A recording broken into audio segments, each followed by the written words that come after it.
오늘 라오디게아 교회라는 제목으로 말씀을 나누고자 합니다. 벌써 7교회 중 마지막 교회에 대한 이야기를 나누고 있습니다. 에서버도 사빌라, 이 7교회를 이때에 함께 나누고 있는 이유는 지난번에도 말씀을 드렸지만 교회, 특별히 한국교회와 우리 교회, 그리고 우리에게 주시는 하나님의 메시지가 아닌가라는 생각을 가지고 이 말씀을 보면서 어떻게 하면 하나님을 기쁘게 해드리고 어떻게 하면 하나님께 책망받는지, 그러면 그 책망받을 일이 나에게 있는지, 있다면 내가 어떻게 고칠 것인지, 또 어떻게 하면 하나님을 기쁘게 해드리는지를 알고 어떻게 하면 더 하나님을 기쁘게 해드릴까 고민하는 그런 시간이 되었으면 좋겠다라고 말씀을 드리고 7교회를 지금 함께 나누고 있습니다. 그 7교회 중 마지막 교회 라오디게아 교회입니다. 우리는 때때로 적당히 살 때가 많습니다.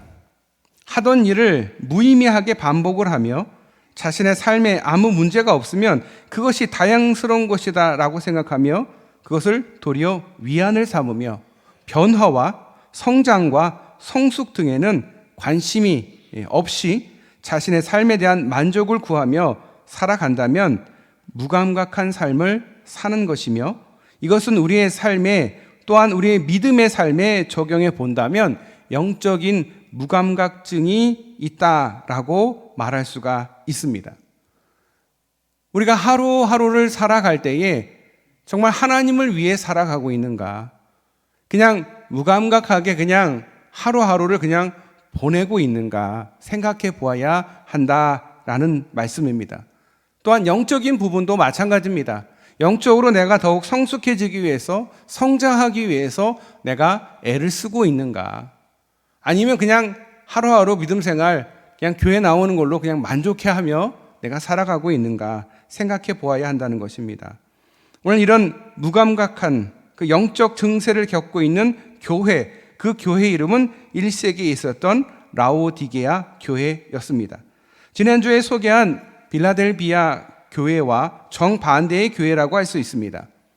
작은 능력, 다시 말해서 신분적으로 또 가진 것이 별로 없는 그들이 주님의 말씀을 지켰다라고 하시면서 주님이 칭찬하신 것에 반해서 이 빌라델비아 교회의 모습과 정반대인 이 라오디게아 교회는 부요하고 부족한 것이 없었으면서도 말씀과는 무관한 삶을 살았던 교회다라고 말씀하고 있습니다.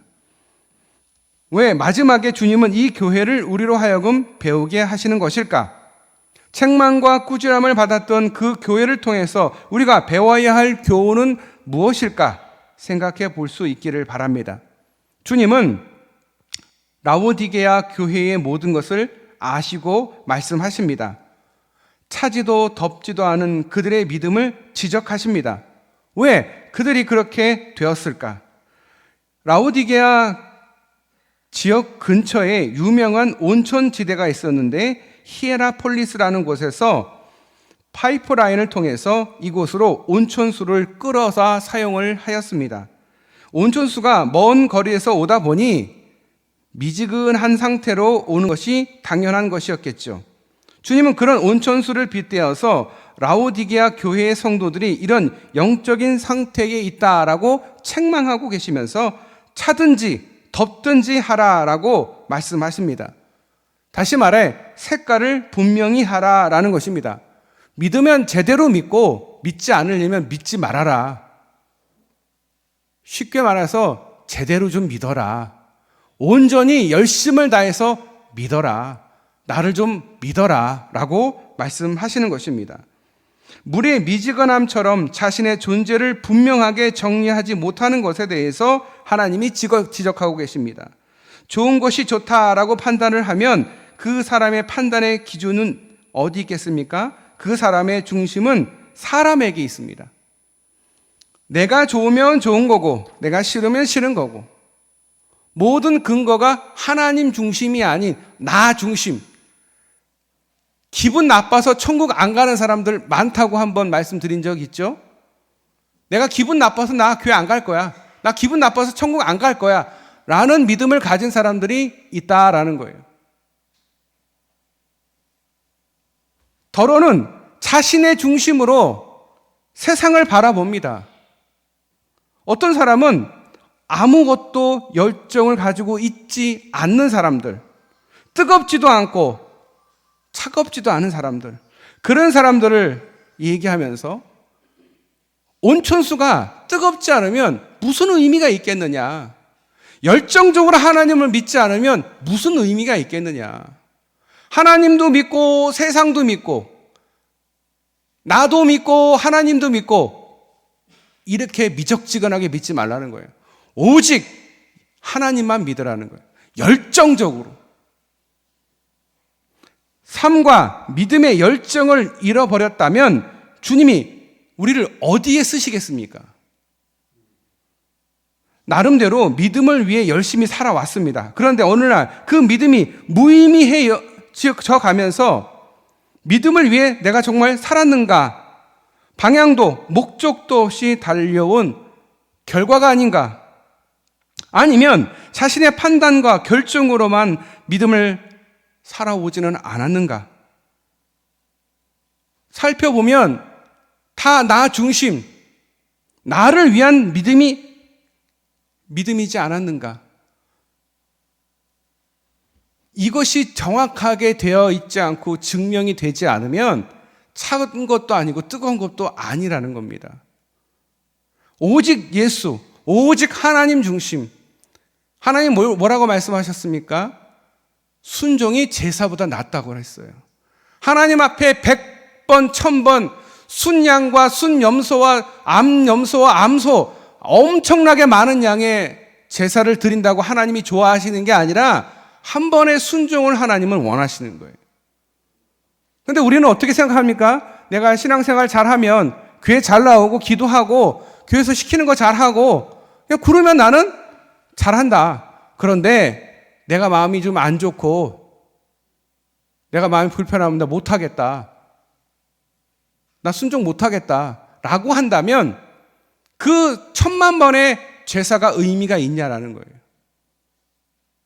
하나님은 조금만 믿으라는 게 아니에요. 전적으로 믿으라는 거예요, 하나님을. 잘못하면 그 믿음이 사실은 자신을 위한 성벽이고 자신을 위로하는 믿음이 아니었느냐. 자기를 돌아볼 수 있는 능력을 상실하게 된다. 자기가 잘난 맛에 살다가 자기가 믿음이 좋다라고 생각하다가 황당하고도 너무 어려운 상황에 처할 수도 있다. 그러면서 라오디게아 교회 물질과 번영에 쌓여서 자기를 돌볼 수 없는 그 눈을 자기 스스로 가리고 있지 않는가. 한마디로 표현해서 영적 교만 상태다라고 말씀하고 계십니다. 우리가 풍요로우면 하나님을 몰라요. 자, 우리 생각해 보세요. 1988년 올림픽.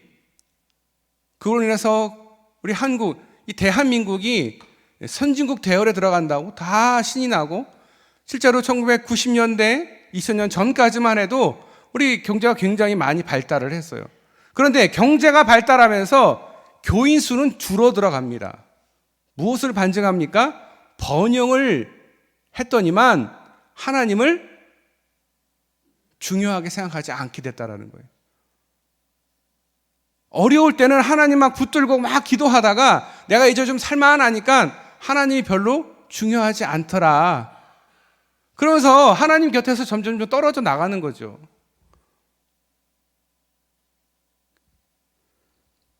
내 지금 영적인 상태가 바른지, 내가 지금 믿음이 좋은지, 내가 정말 교만하지는 않은지 이걸 보아야 되는데 볼 수가 없는 거예요. 자기가 자기 스스로 눈을 가리고 있는 거예요. 주님이 그것을 지적하고 계십니다. 나는 부자라 부족한 것이 없는데 뭘 더 해야 돼? 그러나 주님은 라오디게아 교인들을 향해서 영적인 면에서 너희는 불쌍한 존재다. 너희는 가난하다. 너희는 눈이 멀었다. 너희는 벌거벗고 있다. 라고 말씀하고 계십니다. 당시 이 도시는 외적으로 부족함이 전혀 없는 도시였습니다. 돈이 많아서 금융업이 굉장히 발달되어 있던 도시였습니다. 또한 양모 산업이 좋아가지고 옷감을 생산하면서, 그러다 보니 옷이 흔한, 다른 지역에서는 거적대기 하나 걸치고 사는데 여기는 웬만한 좋은 옷들을 다 걸치고 다니는, 거기다가 이름난 안약을 생산하는 곳이 이 지역이었습니다. 걱정할 것이 없는 도시였다라는 거예요. 이 도시는 풍요로움이 넘쳤습니다. 그러나 주님 보시기에 영적으로는 가난했다라는 거예요. 벌거벗고 있다라는 거예요. 눈 먼 상태에 있다라고 주님이 말씀하시면서, 이에 대한 처방이 무엇이냐, 어떻게 하라고 말씀하시냐면, 첫 번째, 불로 연단한 금을 사서 부유하게 하라, 이렇게 말씀하십니다. 은행에 모아둔 부가 너희의 삶을 풍성하게 하리라는 것, 그것이 아니라 시련을 극복할 믿음으로 부유해지기를 힘쓰라 라고 말씀하십니다. 가진 것에 만족하지 말고 더욱 하나님 앞에 더 엎드리라. 믿는 사람들이 세상 사람들과 다른 이유가 있다면, 가진 것이 없어도 사는 기쁨이 믿음 한 가지로 만족한다라는 거예요. 믿음만 있으면 만족하는 거예요. 주님만 있으면 만족스러운 거예요. 그런 믿음을 가져라. 요즘 제가 저녁마다 산책을 하다가 상지대로 걸어서 이렇게 가고 있는데, 가다 보면 이 길가에 정말 이름 모를 아름다운 꽃들이 많습니다. 홀로 펴있는 저 이름 모를 아름다운 꽃들, 누가 피워달라 기다려주지도 않는 꽃들. 그런데 슬며시 피었다가 슬며시 사라지는 꽃을 보면서 우리 인생도 누구 때문에 사는 것이 아닌데 혼자 열을 내는 건 아닌가 하는 생각이 들 때가 있습니다. 결국 그분의 기쁨이 되면 되는데, 그것을 위해서 믿음만 있으면 되는데, 그 믿음을 가지기 위해 불필요한 것들은 다 버릴 수 있다면 우리의 인생은 정말 귀한 인생이 될 것입니다. 하나님 한 분 믿는데 걸림돌이 되는 거 다 버리고 하나님 앞에 가면 하나님이 책임져 주신다는 거예요. 왜? 그것을 만드신 분도 하나님이시고, 그것을 걷어가시는 분도 하나님이고, 우리를 만드신 분도 하나님이시고, 그것을 걷어가시는 분도 하나님이시다라는 거예요. 제가 하루는 어떤 분 찾아오셔서 그런 얘기를 하더라고요. 자기가 지금 굉장히 어려운 상태에 있는데 어떤 지인하고 이 마음이 잘 이렇게 안 돼서, 기도도 잘 안 되고 상황이 전혀 나아질 기미가 보이지 않아서 기도하라고 왔다라고 말씀을 하시더라고요. 그래서 제가 그랬어요. 기도하시라고, 기도할 때라고. 그리고 절대 그 지인한테 말도 걸지 말고 근처도 가지 마라, 그렇게 말씀하셨어요. 왜 그러느냐? 그 문제가 어디서 오는 것 같아요? 하나님께서 기도하라고 주시는 메시지인 거예요. 여러분, 허리가 아프고 다리가 아프고 또 집안에 어떤 문제가 생기죠? 그러면 기도하라는 주님의 메시지입니다. 여러분, 당황스러울 때가 있어요. 화가 날 때가 있어요. 속상할 때가 있어요. 왜 그렇습니까? 기도하라는 거예요. 그 메시지. 사람이 이 감정적인 동물이기 때문에 그럴 수 있어요. 하지만 깨달아야 돼요. 그때 이성을 찾아서, 하나님이 나보고 기도하라고 하나 보다. 내가 그동안 기도 생활 진짜 열심히 해야 되는데 그냥 물에 물 탄 듯 술에 술 탄 듯 미적지근하게 신앙생활 하니까 하나님께서 정신 차려라 라고 말씀하시는 게 아닌가 깨달아야 한다라는 거예요. 그러면 다행이에요. 그리고 하나님 앞에 간절히 기도합니다. 하나님, 제가 죽어야 되는데 제가 이 마음이 교만해가지고 죽지를 못하고 이렇게 삽니다. 저도 그래요. 저도 항상 이게 혈기가 자꾸 올라오려고 할 때 기도합니다. 하나님, 저 좀 이렇게 좀 컴다운하게 해주세요. 우리가 기도하게 되는 이유는 하나님이 부르시는 거예요. 우리가 어려움이 있는 이유는 하나님이 부르시는 거예요. 문 밖에 서서 두드리고 계시는 거예요. 하나님 나한테 이 문제를 주시는 거는 저를 버리신 거 아니에요? 저를 속상하게 해서 하나님이 기뻐할 게 뭐가 있겠어요? 내가 잘 안 되면, 내가 아프면, 내가 속상하면 하나님이 좋을 게 아무것도 없어요. 근데 사람들은 뭐라고 그래요? 막 책임을 하나님 앞에 전가를 하는 거죠. 하나님 저를 버리셨습니까? 왜 저를 이렇게 아프게 하는 겁니까? 왜 저에게 제가 할 수 없는 이 문제를 해결하게 저에게 이렇게 하십니까? 하나님은요, 다른 거 필요 없어요. 문을 두드릴 때 문을 열어주기를 기다리시는 거예요. 그러면 어떻게 한다고요? 우리 주님은 우리를 초대하시는 거예요. 부르시는 거예요. 나랑 함께 하자. 나 너랑 너무 이야기하고 싶은데 네가 자꾸 다른 생각만 하고 다른 일만 하는 것 같아. 그거 해도 되고 안 해도 돼. 그게 중요한 게 아니야. 그거 천국 가는 거하고 아무 문제 없어. 건강 문제? 건강이 나쁘면 천국 못 갑니까? 아니요. 건강이 나빠도 천국 갈 사람은 가요. 사업이 망했어요. 사업이 망해도 천국 갈 사람은 가요. 그게 목숨하고 관련이 없는 거잖아요. 만약에 목숨하고 관련이 돼서 하나님이 데려가면 천국 가는 거잖아요. 뭐 그거에 이렇게.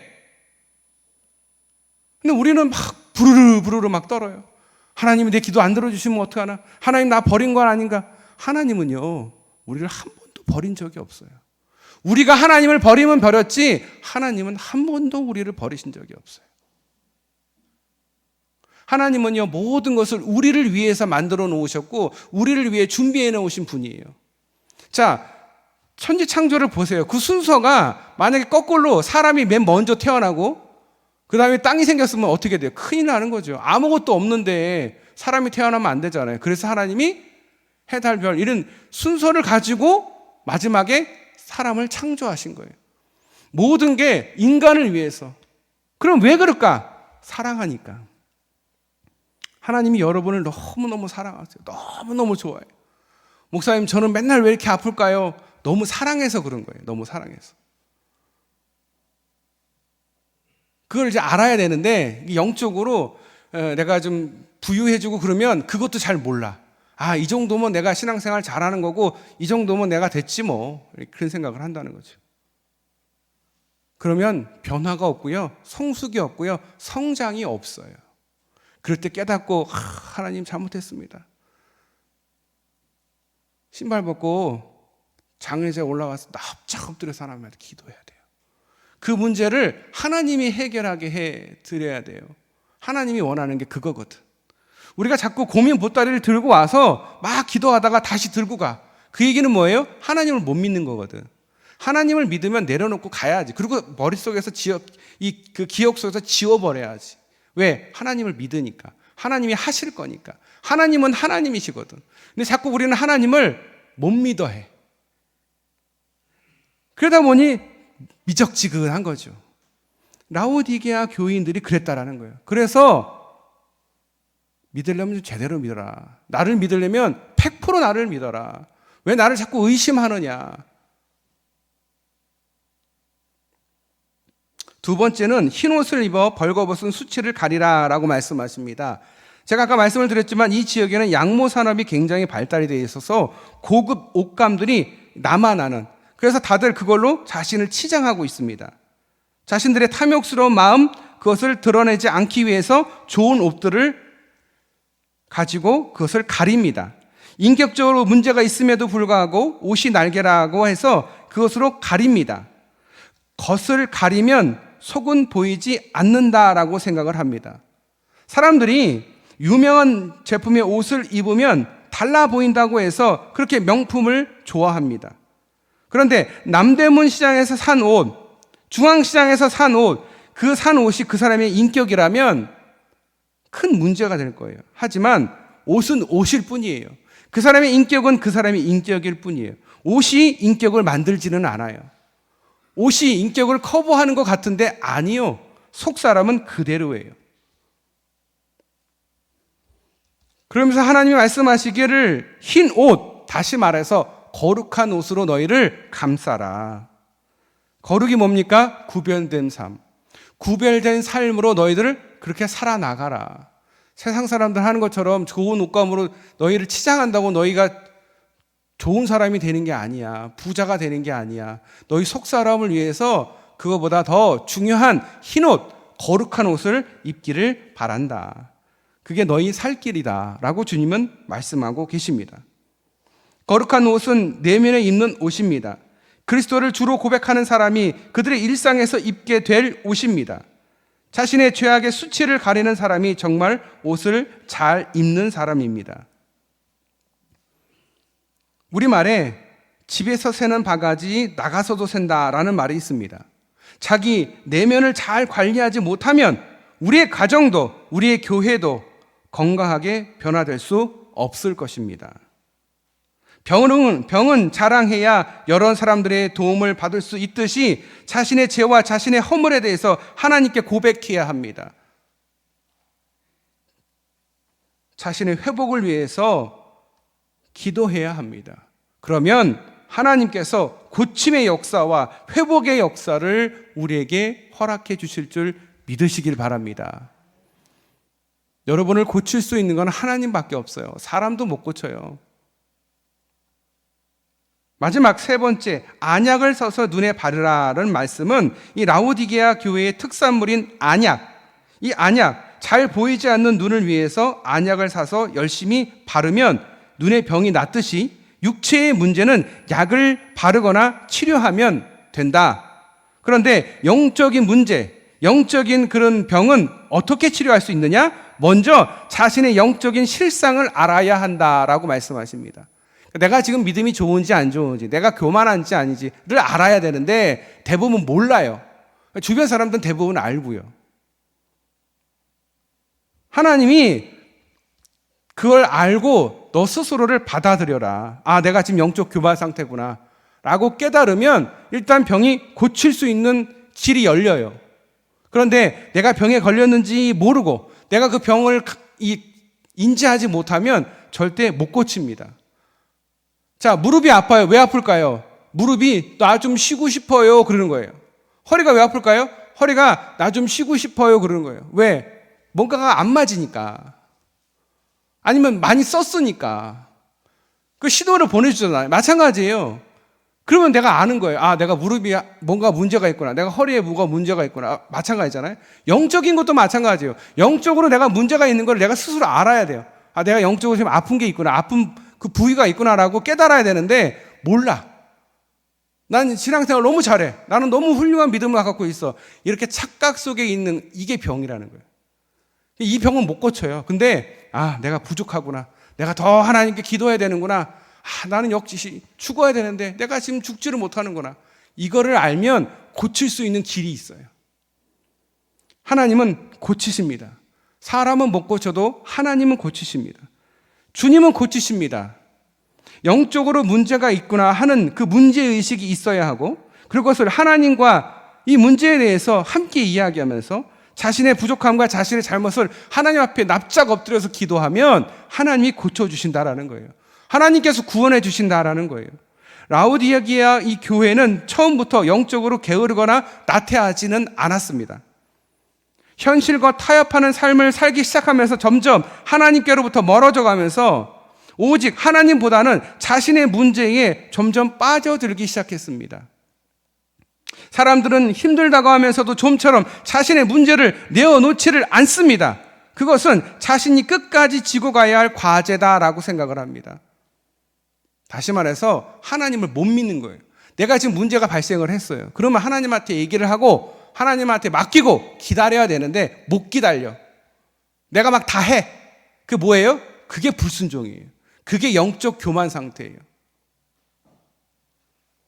문제가 있으면 아, 내가 죽어야 되는데 못 죽었구나. 내가 기도해야 되는데 내가 기도를 못 했구나.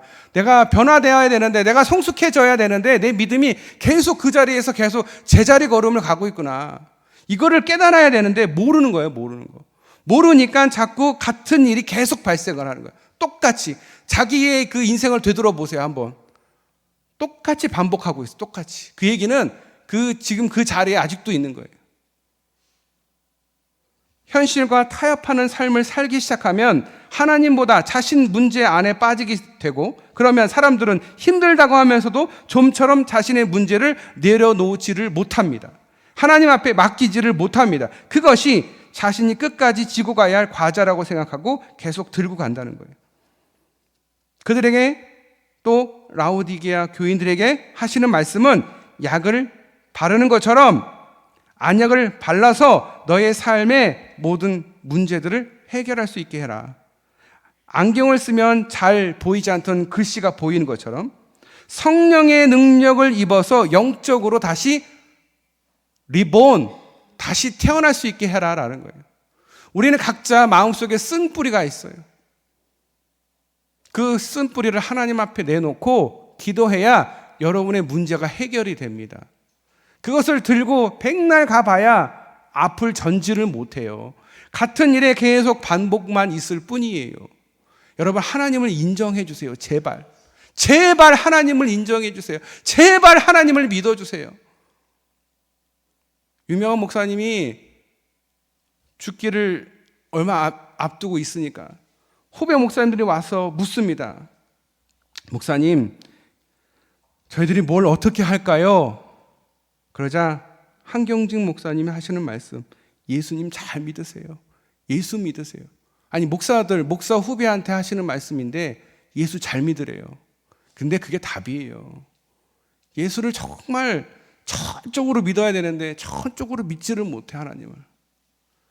내가 하면 되는데, 내가 할 수 있는데, 다 나 중심에 내 생각과 내 아집과 내 고집에 쌓여 있으면 절대 영적으로 성숙할 수가 없어요. 변화가 없어요.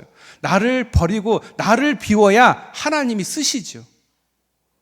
자, 그릇이 있습니다. 이 그릇에 음식이 가득 차 있어요. 그러면 이 그릇을 갖다가 더 좋은 음식을 넣고 싶어도 넣을 수가 없는 거예요. 왜? 그 안에 있는 그릇에 있는 그 양을 다 뱉어내야, 다 치워야 더 좋은 게 오는데 자꾸 옛날 그 쓰레기만 들고 있으니 그 그릇이 좋은 데 쓰이지는 못하니 하나님이 얼마나 안타깝겠어요.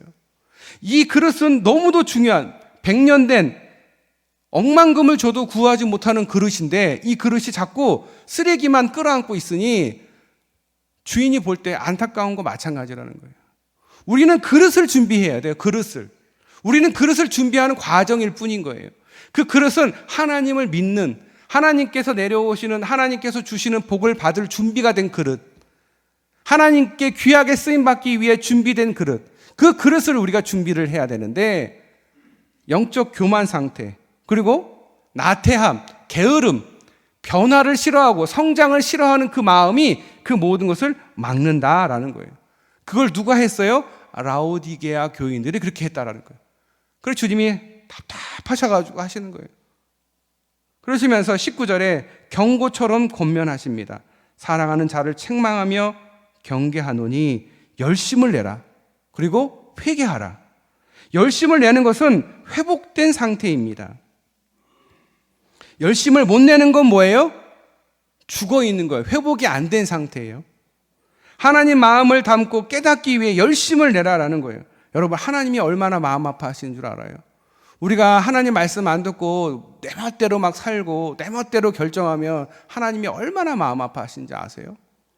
우리가 그 하나님 마음을 알아야 돼. 여러분, 자식 키워봐서 알잖아요. 자식 키울 때 얼마나 마음 아파요. 우리 하나님이 그런 마음이라는 거예요. 그래서 하나님이 우리에게 자녀를 주는 거 아닌가 생각이 돼요. 너도 한번 자식 한번 키워봐. 마음 아프지? 내가 너를 키울 때 그랬어. 제발 내 얘기 좀 듣고 나한테 좀 관심 좀 갖고 나한테 와서 좀 엎드리면 안 되겠니? 좀 회개하면 안 되겠니? 네가 나로부터 떨어져서 잘났다고 사는데 내가 볼 때는 너 제대로 사는 게 아니야. 제발 나한테 와서 나를 좀 믿어줘. 너의 살 길은 나지 네가 네 길을 개척할 수가 없어. 우리가 많은 계획을 하지만 결국 그 운영, 그 경영은 하나님께 있는 거예요. 우리가 아무리 많이 기도를 해도 응답은 하나님께로부터 오는 거예요. 할렐루야.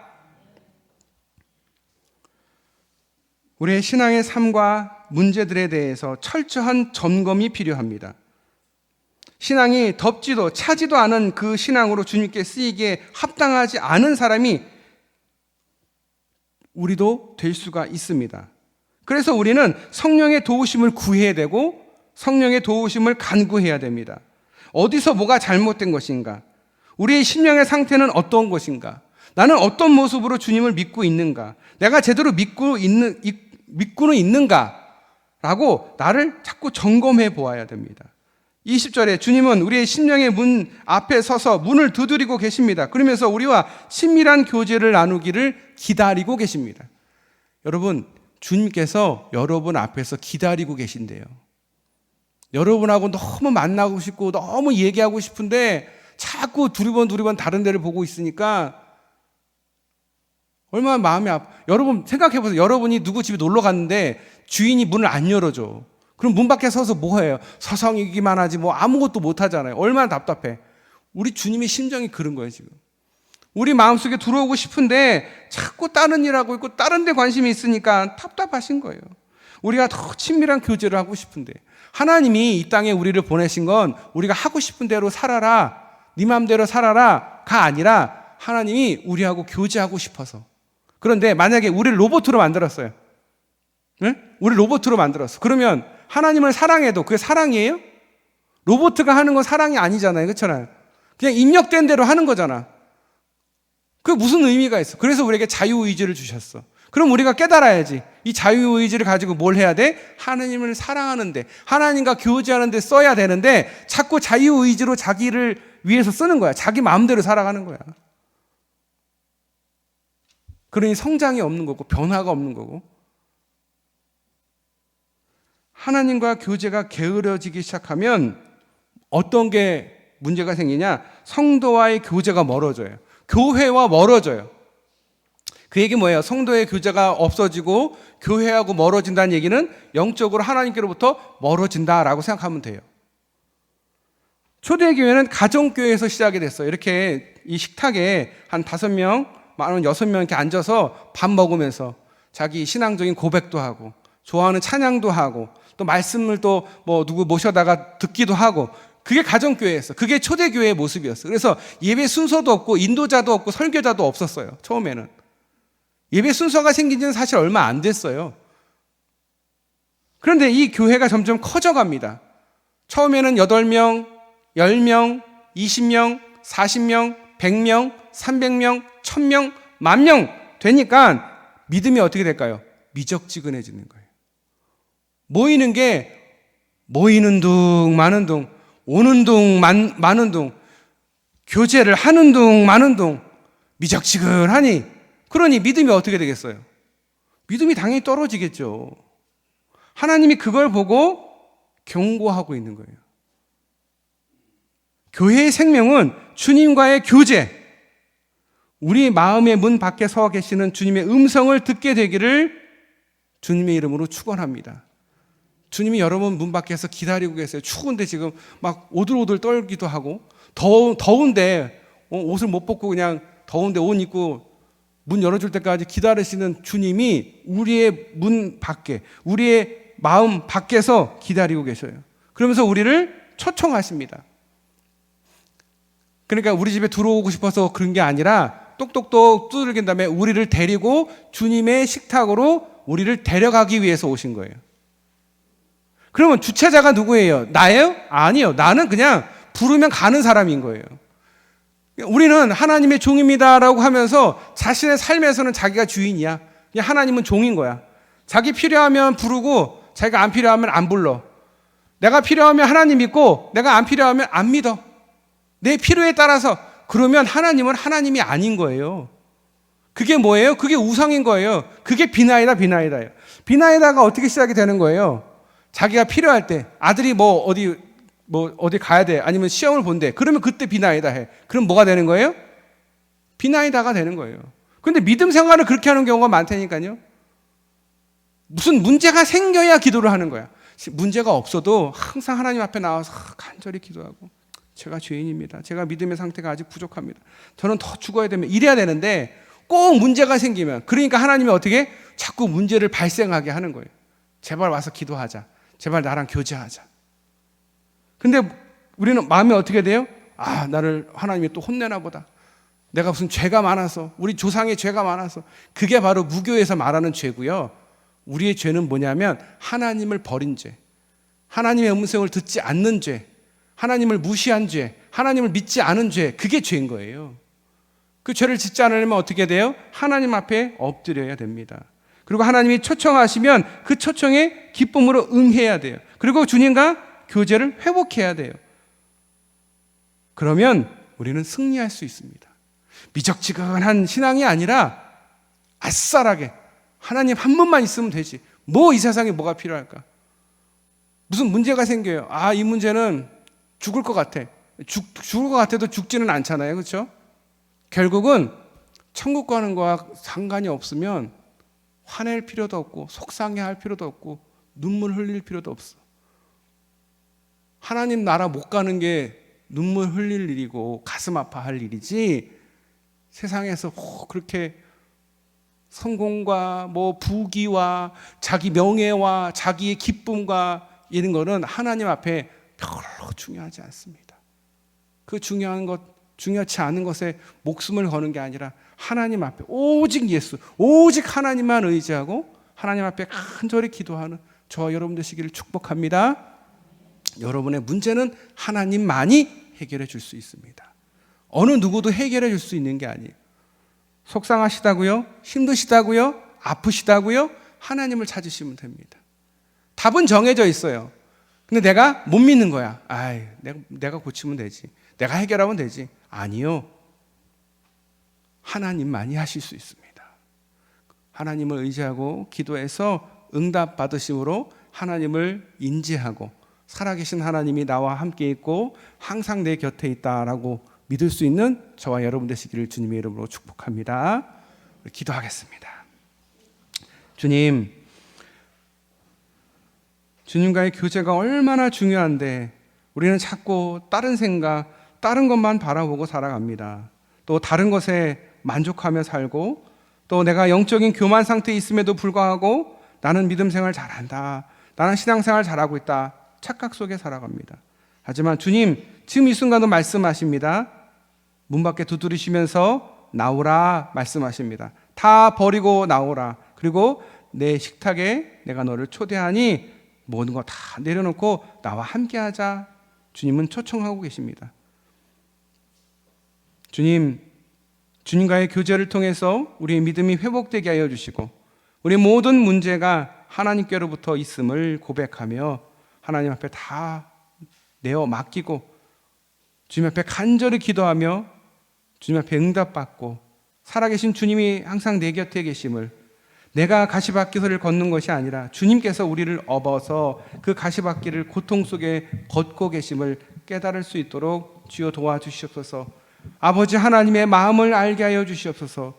그 가슴 아픈 마음, 그 찢어지는 마음을 알게 하여 주시옵소서. 주의 음성을 듣게 하여 주시옵소서.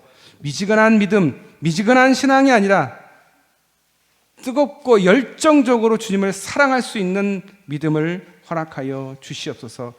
주님 앞에 회개하여서 마음이 홀가분해지고 더욱 거룩해져서 흰옷을 입은 주님의 자녀가 되게 하여 주시옵소서. 주님을 기쁘게 드리는 우리 태장교회 되게 하여 주시옵소서. 우리를 구원하시고 우리를 사랑하신 예수님의 이름으로 간절히 기도드리옵나이다. 아멘.